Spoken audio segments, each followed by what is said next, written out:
I am Mayan Felicia Limba. I am from RH12, Cotabato City. 14 years ago, may nangyari po sa tatay ko. And then, dinala namin po siya sa hospital. Doon namin nalaman na nagkaroon po siya ng mild stroke, yung kalahating kanan ng kanyang katawan po. Ito po ang kwarto ng tatay ko at ito po yung kanyang wheelchair. Medyo pricey po kasi yung yung bagong wheelchair na so hindi namin medyo afford dahil may kamahalan. Ever since na nangyari yun, ako na po yung full-time na nagtitake care sa father ko.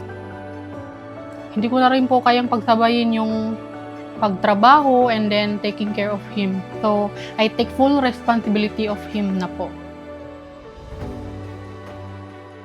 Ayan, from Mayan F. Limba. Ito ang kanyang wish. Sabi niya, I want to receive money in this Christmas to buy the things I want. I have no job because I'm taking care of my father who has stroke, and I want to buy him a stroller so he can go outside and get some vitamin sun. He always stays at home and he can't go outside because of his illness. I hope you choose me. Thank you in advance. Okay, so Mayan, congratulations if you're watching and if you're seeing this. Hindi ko ina-expect na tutuparin ni Alden yung wish ko para sa tatay ko po.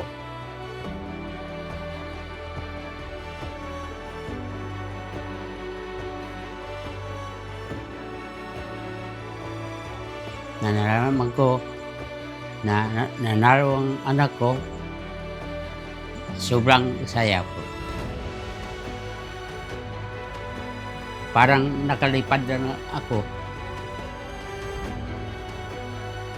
Thank you Casino Plus and Alden Richard. Sa mga gustong maging isa sa mga winners, abangan ang susunod na game sa Color Your Dream, Color Your Life live hosting.